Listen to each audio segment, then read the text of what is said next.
So welcome everybody. Welcome to Daily Intimacy. It's Tuesday morning. I think it's April 21st. If you haven't already said hello in the chat, please do. We got Laura from Milton, Deb from Pepperell, Laura S from Winchester. Nice. Walking in the beautiful woods. Nice, Laura. I guess you're going to stay on audio. Yeah, that makes sense. Hey, Kate from Narragansett. So those of you just arriving, please say hello in the chat where you are calling in from and scale of 1 to 10 how you're feeling this morning. It's really good to be able to check in with yourself and also have a pulse check on, for us on how you're doing. So 10 being terrific, 1 being not feeling really great this morning. So just give yourself a moment to check in with yourself and put that in the chat. I'm really happy to be here this morning with one of my dear friends. You're having trouble with the audio. It tells me I need to dial in, which is never before. Any idea how to fix this? Vlad, why don't you just go out and come back and just see if that fixes it? Yeah. Okay. Kate's an 8 because of allergies. Yeah, and hopefully it'll clear up. I know Zoom's getting pretty overloaded these days. So let's see how that goes. All right, so we're going to start with a centering, as we do. So I invite you now to have a breath and nice deep breath in, and as you exhale, gently close your eyes.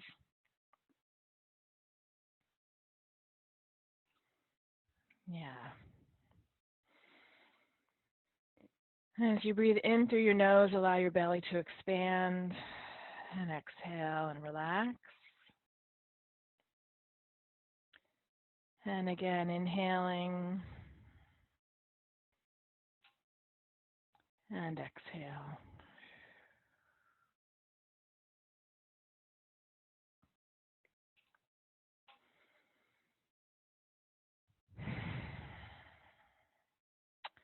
And as you breathe, I invite you to turn your attention inward, as if you're turning your whole gaze inside, letting go of anything that's in front of you, anything you were seeing and tuning into before you arrived here. And just give yourself some loving attention with your presence.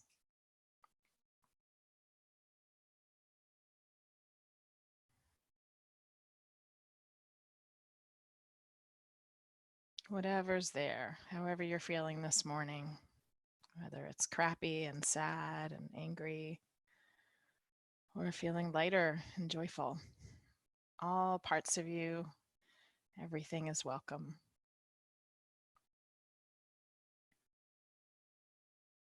And as you breathe, feel yourself supported by what's beneath you, whether it's your feet on the earth or the floor, chair, your bed, couch, wherever you are. Feel it rise up and hold you and cradle you. Know that it's there and that you're supported.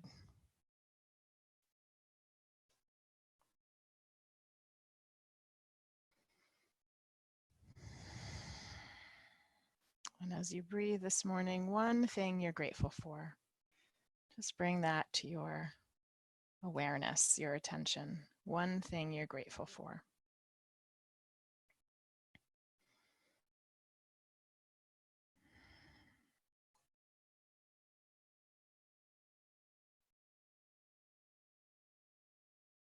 And breathe in that gratitude before your mind does what it does and distracts you to some other experience or thought. Bring it back and breathe it in. Deep gratitude.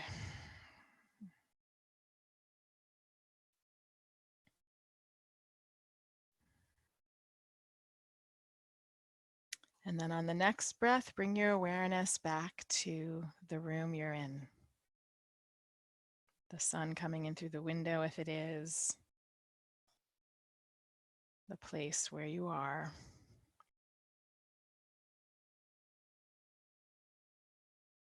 And this moment. And take a nice deep breath. All the way in, exhale. And gently open your eyes. And if it feels right to you and you feel like you want to really name it, please put in the chat the one thing that you're grateful for. This morning I was taking a shower and I was like, oh my gosh, I'm so grateful. I'm able to do this. The water's warm.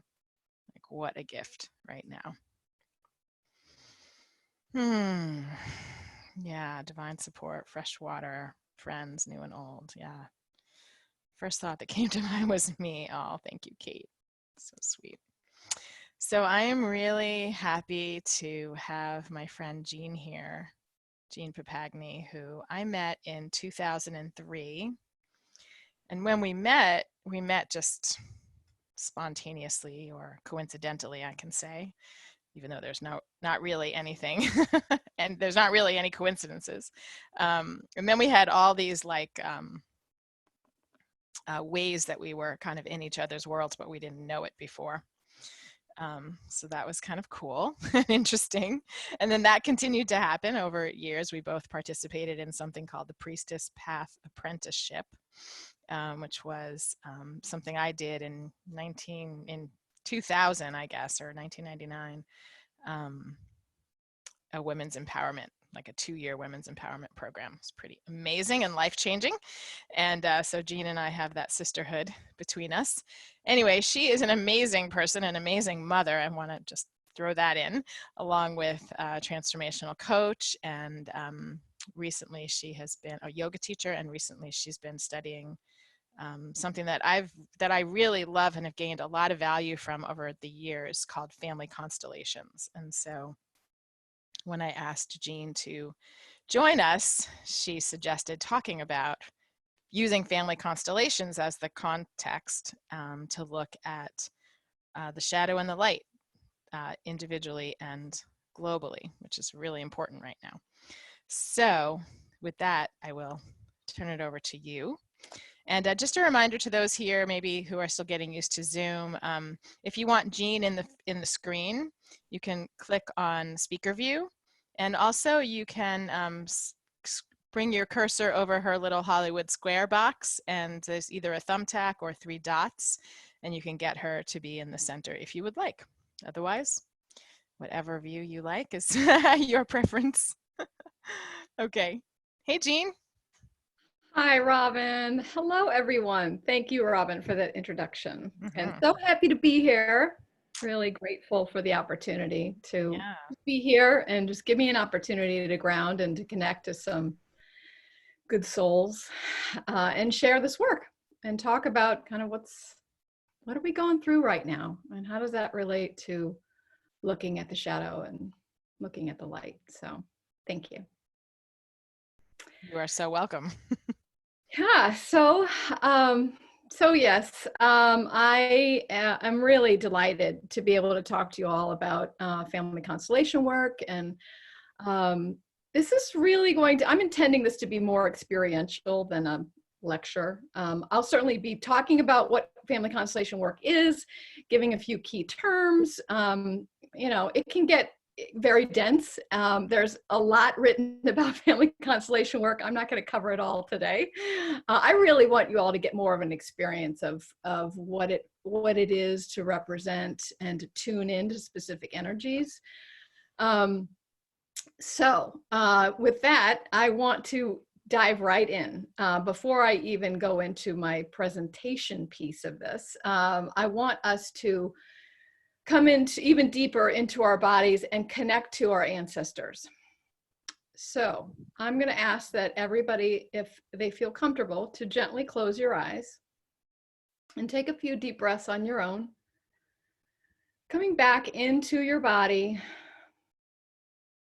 Thankfully, Robyn already got us warmed up in being grounded and connected.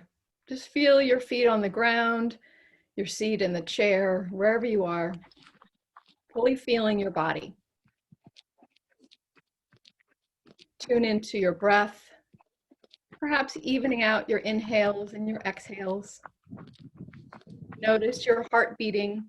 Feel the sensation of your blood pulsing in your veins. Notice Your chest rising and falling as you breathe.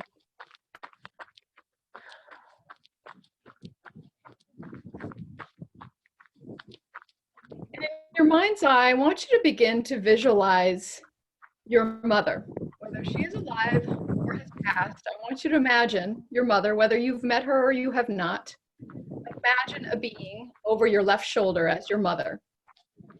And she stands behind you, behind your left shoulder. And she places her hand on your left shoulder.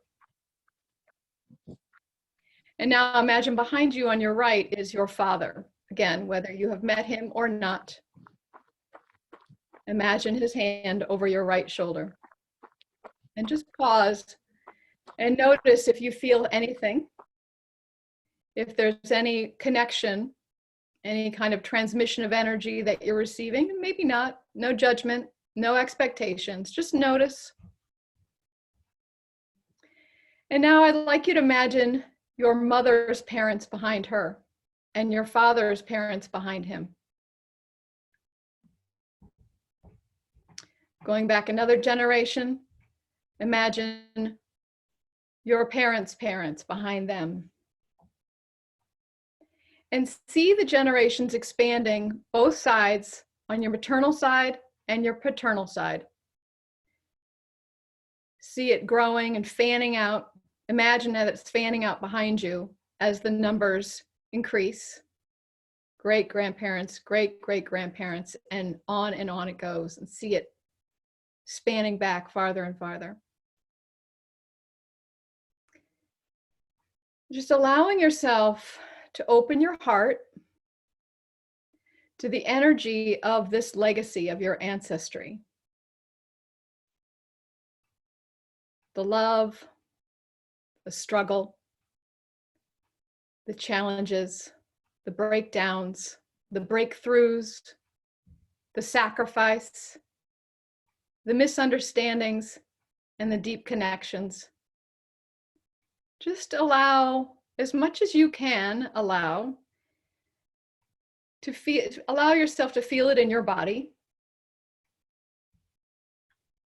knowing that you are the legacy of all those who came before you.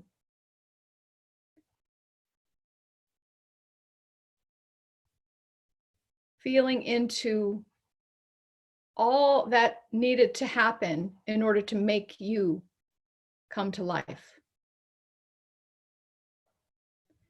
Just tuning into whatever you may know about your ancestry, whether they went through war, famine, genocide, slavery, all the different struggles that our families endured. Just some you may know of, some you may not. And now in your mind's eye, I'd like you to turn around and look into the eyes of your mother and into the eyes of your father. Just give yourself a moment to notice if there's any connection here. There may or may not be. And then look over your mother's shoulder and see all the generations spanning out behind her, your maternal ancestry. And then look over your father's shoulder into your paternal ancestry and see what there is to see. Feel what there is to feel.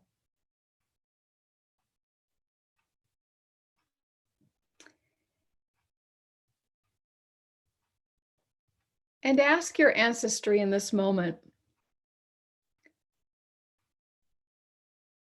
what is happening in these times of the pandemic that relates to anything that happened in your ancestry? What is the gift that's being offered to you in these challenging times? Perhaps something that relates to experiences either your maternal or your paternal ancestry experienced. Is there a message that anyone or multiples in your maternal or paternal line have for you? Is there something they want you to know about what this coronavirus is for you? What is it that you're here to heal? What is the opportunity that is being presented to you that is directly connected to your ancestry?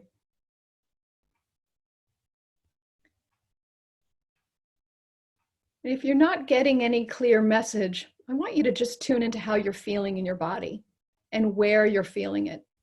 Your heart, your solar plexus, your head.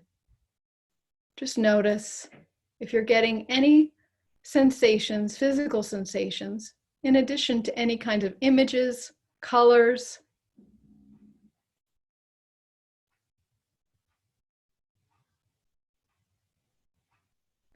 And then in your mind's eye, you can give a bow to your ancestors, or just take one last look at all of the ancestors that fan out in front of you, thanking them for their presence, thanking them for their sacrifice. And then you can turn back around. And one last moment to feel your mom's hand on your left shoulder and your father's hand on your right shoulder. Take a breath in and exhale. Coming back into the room, coming back here into this moment. When you feel ready, you can gently open your eyes.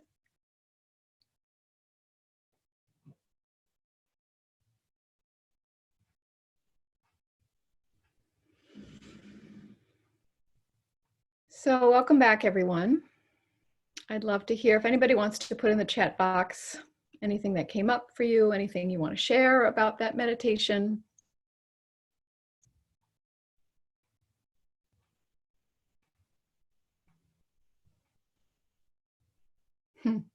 Right. Right, Robyn, we survived. That's a real common message when you think about all that our ancestors had to endure to make it possible for us to be here right now. And some of us know what our ancestors went through. We know that they went through the Holocaust. We know that they endured some incredibly difficult challenge. And some of us don't know much at all, but we feel it. On some level, we know that our parents, that our aunts, that our grandparents, our great-grandparents had challenges. Perhaps on some level, we know they were starving at some point, or that they were forced out of their country. And maybe we didn't think that much about it. But when you tune in, you start to get these energies, and you start to understand and feel on a deeper level what we're connected to, and the depth of wounding and the sadness, as well as the triumphs and the victories that our ancestors experienced. Yeah, there's some great things in the chat. Yeah. Vlad says, you are healing not only your own trauma right now, but also ours. Wow, he says. And Mitch and Lynn also, the collective, we have been here through major things before, and we will continue to go through them. Yes. And Mitchell's brother as well, Bobby's strength of survival. Yeah, and Sunshine too. You will endure, strength is being built. Yeah. And thanks, Kate. Yeah, that was powerful, Jean. Well, I think it's an important exercise to do, especially at the beginning, so we can allow ourselves the opportunity to connect to our roots, to connect to all that came before us that survived extraordinarily difficult challenges, because we're in that right now. And it may look very different than the Irish potato famine, but on other levels, we're experiencing a similar type of trauma. We could be feeling the trauma in similar, but in a different way. It's manifesting in a different way. so I just wanted you to all to feel that connection to your ancestry. And some of you may not have, and that's okay. Like, this is just, it's an experiment. It's an opportunity just to begin to open yourself up to this connection. That is really, I believe, is a very useful tool for our healing, and can empower us to move forward in a more powerful way. Okay, so there's so much I want to do today. So let's first, I have another exercise that I'm going to do a little bit later. So I just want to set that up now, give you guys a heads up that what I'll be asking for in that second exercise is for you to have two objects. One object is going to be something you can dispose of. It could be a piece of paper, it could be a pencil, it could be, it doesn't matter, but anything in your space around you that you can either burn or you can bury. So I need it to be small and disposable. So that's the one thing. Second thing is I need an object that you consider more valuable to you, more sacred. It could be a candle, it could be a crystal, it could be a rock, a feather, just any object that you would like to infuse with energy that could support you in the future. So this will be something that I'll have you place on an altar. You'll hold on to it. You won't bury it or burn it. But it doesn't have to be anything fantastic. It just has to be an object that you want it to hold energy in the future. All right. So I'm just putting that out there so you guys have some time to just sort of gather those two items. But I want to go more in depth into what family constellation work is. So family constellation, the formal term is family and systemic constellations. And it's referring to a healing modality that allows us to look at the wounding in some type of system. Often it's our family system, our personal system, or it could be, we could look at an organization. We can use this in companies. We can use this for a country. You can be used in many different systems. I'll be talking more about our family work today. But it's a healing modality that allows us to heal some of the woundings and the patterns that have come down through our family line that we are holding. And oftentimes, usually, it's unconscious. We don't know that we're holding on to these patterns. Some of us are not as connected to our ancestors as others, and we don't know what happened before us. We're not tuned into what some of these patterns are. But we all are holding patterns from our ancestors that are not serving us. So this work was founded by Bert Hellinger, who is a German psychotherapist. And he saw these patterns in his clients, these patterns that kept repeating over and over and over. And then his clients were stuck in these repeated patterns that came down through the line.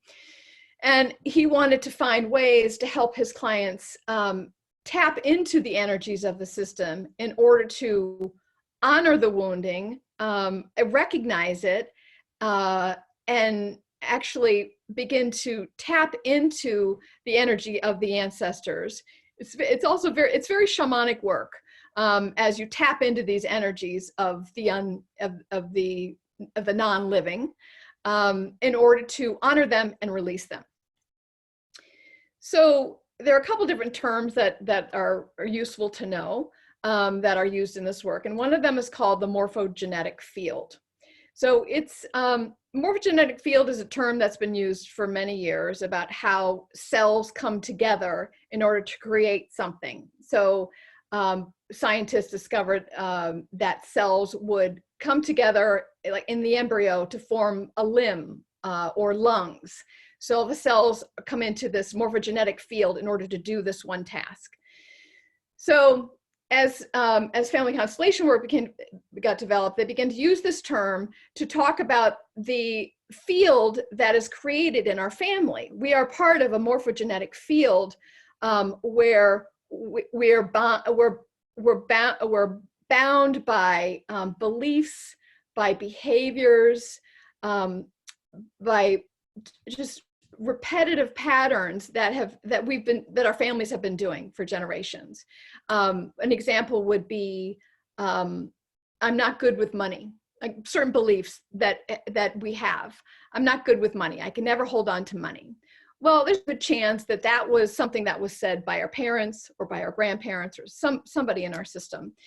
So we hold on to these beliefs unconsciously, and family constellation work is an opportunity to identify what those patterns are, so we can then release them. So it's this morphogenetic field that we're tapping into when we do a family constellation. And there's another term that's used a lot called epigenetics. Epigenetics related to family constellation is talking about trauma that actually affects our DNA. So the trauma of, let's say, the Holocaust, if your family was affected by the Holocaust, our DNA actually is affected by that trauma. And then when the next generation is born, they're inheriting the trauma from that experience. And then it keeps passing on down through the generations. So family constellation work, again, it's the opportunity to tap into what that trauma is, so we can find ways to shift it and release it from the family system. Okay, so I want to talk a little bit about how do we actually do this work? What does a constellation look like? What does it require? And one of the reasons I want to mention, one of the reasons why I got so fired up about this work is because I had realized that I was a very logical, linear thinker. That I did all that I operated from was primarily my mind, and I had not been tapped into my heart or my intuition for most of my life. And when I first experienced this work back in 2008, it opened up something in me, which was the realization that there's this whole unseen world that that I could tap into that was actually more true than what was happening up here. And the more I did it, the more that muscle grew stronger, and I was able to get increasingly tuned in to my heart. And I could make decisions from my heart, and these decisions were actually guiding me in a much more powerful way than the decisions of my mind. So in a constellation, a client will, let's say it's a group constellation. I have a large group of people, maybe 20 people, and I'll ask somebody who is struggling with a particular issue. What is the thing you're struggling with, and what is your intention around that issue? So the client will present what their issue is, and it could be, again, we'll go back to, I can't hold on to money. I just can't make money. I can't hold on to it. It just keeps, escaping me. And I felt like I've been poor my whole life. And then I'll ask, okay, so let's set the intention. What is your intention? And the intention might be, I want to heal my relationship to money. I want to be able to hold on to money and have wealth, or have money flow more evenly in and out in a healthy manner, so I feel like I have what I need. So when we set that up, and this is called like the intake process, the interview, when I do this with the client who wants to have their constellation, I then ask the client to help me in choosing who are the representatives that could stand in for the energies that are important in this situation. Who are the representatives? Who are the people that are related, that you think in your mind are related to this issue? And usually they're going to call on members of their family. They're going to say, well, I feel like my mom could be a part of this, my dad, my brother, maybe my husband or wife, my sister. So there may be very specific people from their family that they'll choose representatives from the circle to step in and stand in representation of those energies. So as the people who are chosen stand in the circle, what, as a facilitator, I'm asking them to do is to tune in to the energy of that person that you're representing. And often we'll do it in a blind manner and they won't even know who they're representing. Only the client and I will have a piece of paper that will identify who that person is representing. So it doesn't really matter which way you do it, but oftentimes it's better when you don't know who you're representing because the energy comes through organically and you completely get out of your mind. You're not trying to make up something. So what's happening, what's hard to describe about this work is that as a person stands in representation for the energy of another person, living or dead, things begin to happen. You tune into the energy of your heart, you get out of your mind, you go into your body, and you begin to feel energies that are not your own. They're actually sensations, thoughts, images, words that organically begin to show up that are in representation of the energy that the person is standing in representation for. And as that happens, and each person is standing in the representation of the energy, they begin to relate to one another.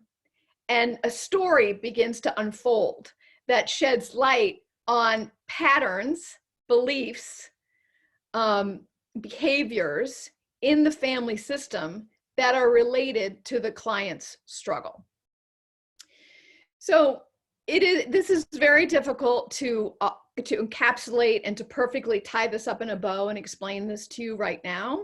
And that's why we're going to do this exercise later. But I'm just trying to give you just a general sense, a general overview of how of what we're trying to do here. And we're trying to bring the energies of a family system together and see how they interact with each other. So what could happen is the person, let's say, who's standing in as a representation for the client's mom, and the person who's standing in representation for the client's father begin to interact. And they will begin to say things to each other that it's not coming from their mind, it's coming from an intuitive place. And the mother might report, I'll ask them to report, what are you feeling? And they might say, well, as I look at the person representing my father, I'm full of rage. It's not something I understand. I just feel rage. I feel like I want to be away from this person. I want to back up. I want to get as far away as I possibly can. And we'll begin to see some dynamics that start revealing themselves that may not have been obvious to the client, but will be very informative to the client's situation.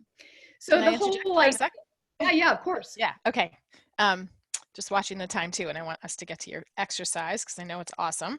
I just put a question in the chat, so I just wanted to alert people to, what issue they would want to work on if they stepped into the circle, because it is hard to conceptualize. I know the first time I did it, I was like, wow, what? And so it's very experiential work. So I just want to say that it's hard to kind of get in the mind. Yeah. And it's okay not to get it in the mind, because when you do it, you'll be blown away, body, mind, heart, and soul. Thank you for saying that. Because I am a mind person and a teacher. And it's like, very important for me to try to get the idea across. Yeah. But the more impactful piece of it is actually experiencing it in your body.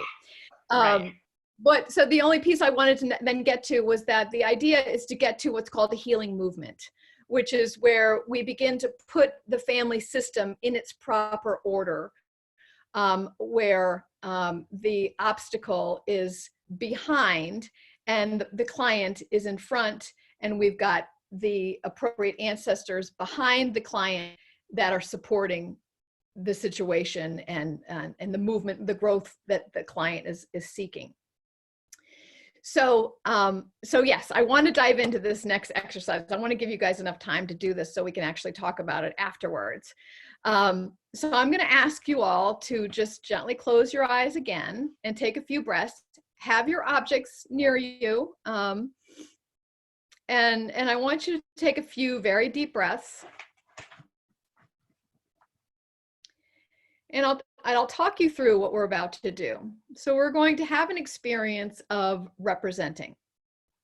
And there will be 3 representatives. The primary representative will be you, and it will be you in your emerging future in the new world which is now being dismantled and recreated.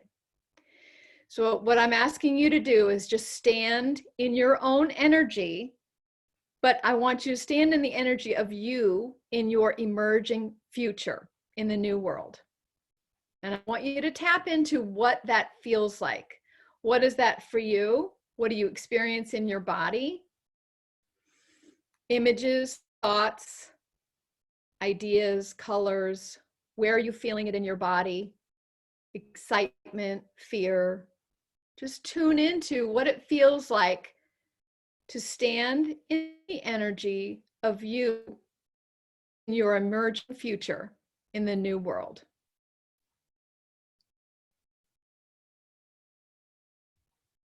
Just give yourself a few minutes, keep breathing.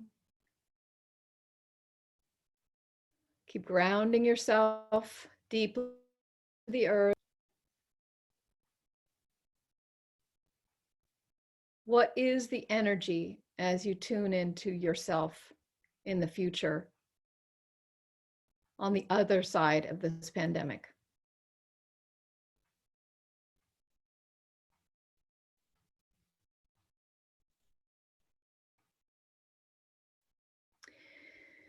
So now I'm going to ask you to gently open your eyes and find those two objects.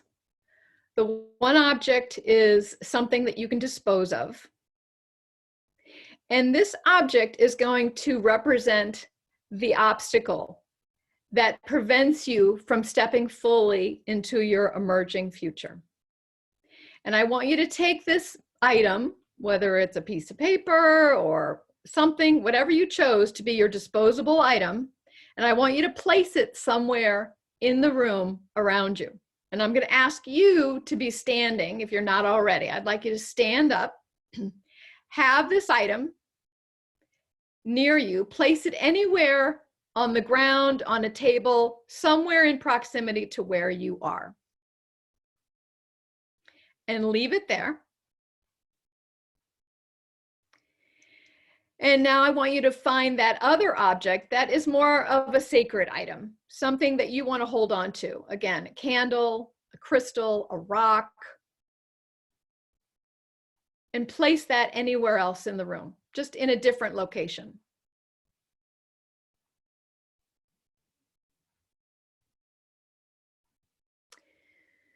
So once you have both items placed wherever you want to place them in relationship to you, I want you to come back into your standing position and close your eyes and tune back into the energy of you in your emerging future. And in your mind's eye, imagine where those objects are, where the object that represents your obstacle to your full empowerment, and that other item that is the sacred item represents the energy of a resource to you. So that could be a divine being, let's say Archangel Michael or Jesus or Muhammad or some prophet, or it could be an ancestor. It could be a grandmother. It could be your mother. It could also be an element like air or the earth. But some resource that has meaning to you, that is a point of strength, support, something that offers you stability. So that energy is a supporting energy, and we call that a resource. So that's the other energy, that is the sacred item that you chose. And then as you stand there, holding the energy of your emerging future, I want you to, either with eyes open or closed, move your body wherever it wants to go in relationship to the obstacle and relationship to the resource. And just following your gut instincts, going out of your mind, leaving your thinking mind behind, and tune into your heart and where your heart wants you to go in relationship to those two objects. If you want to pick them up, feel free to do that. If you want to move them somewhere else, you can do that. Whatever you feel called to do. How is your emerging future self in relationship to your obstacle and to your resource?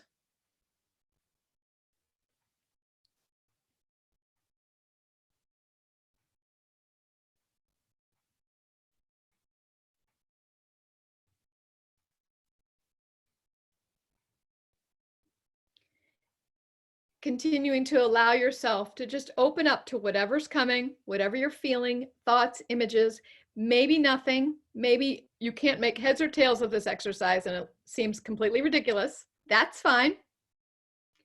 Just notice that. Notice what your thoughts are. Notice what's happening in your body. Where does it want to go? What is your emerging future self want to do right now? Where does it want to go? Where is it in relationship to these other two energies? And then take another deep breath, inhale and exhale. And then if your eyes are not already opened, you can gently open your eyes, coming back into yourself. If you want to come back into your seat, we're just going to come back and share what that exercise was, if anybody would like to offer what came up for them in that.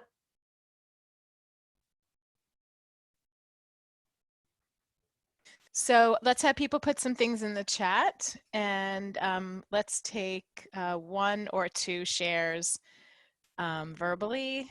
And if you'd like to share, type me in the chat, and you can unmute or we'll unmute you.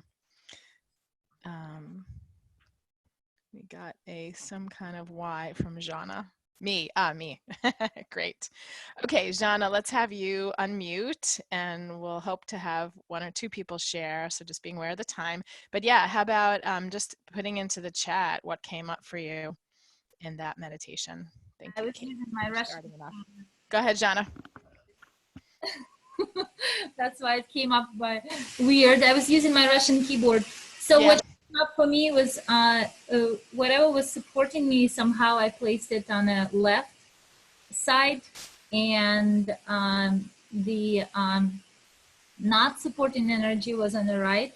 And immediately when you said to shift, I wanted to grab my sacred object in my left hand and face whatever I was, my disposable object. And that was just immediate. I was surprised how certain I was, and the sensations I just felt I was just really right.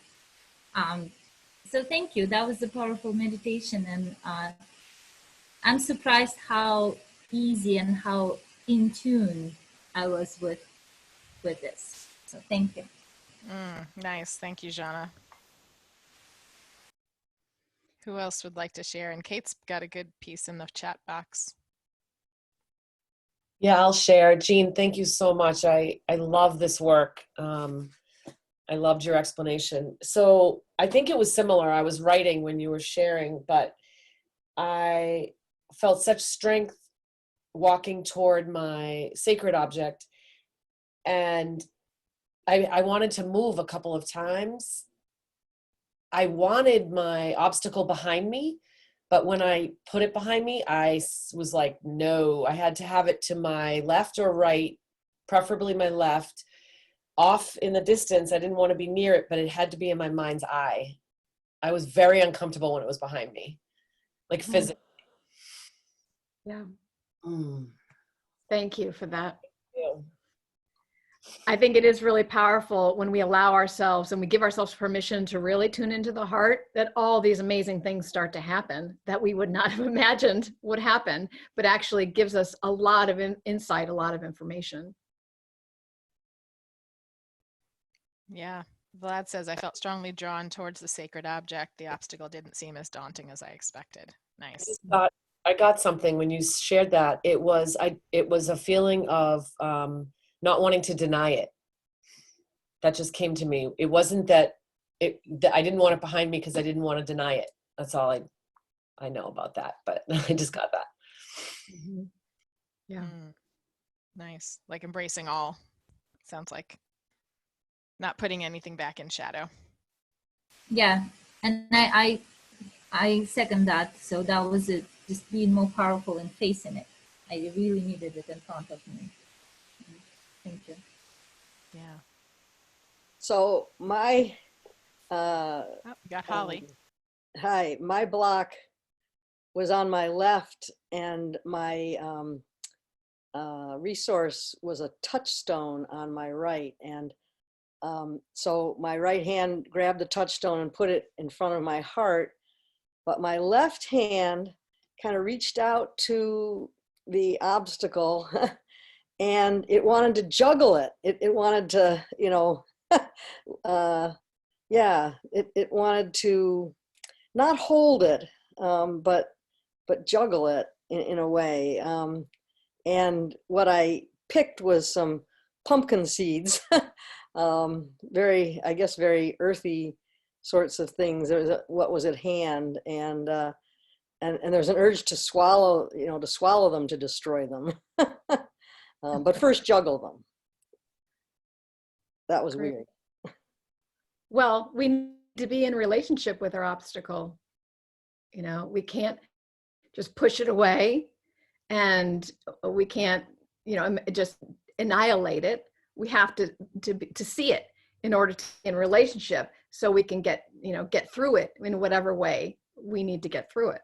And it's often that resource, and we have many resources that we can call on to help us find the ways to get around the obstacles. Yeah, it relates to what Jason just put in the chat, was that he took the obstacle from the left. No, that was to Aaron's. I went to read Jason's. Sacred object, to put them together, brought the obstacle into the sacred object, so that the obstacle has the resource. So it's like bringing the shadow and the light, together. Right. Yeah, beautiful. And then Aaron says, my obstacle remained off to the left every time I moved it for myself, but I wanted to stand on it.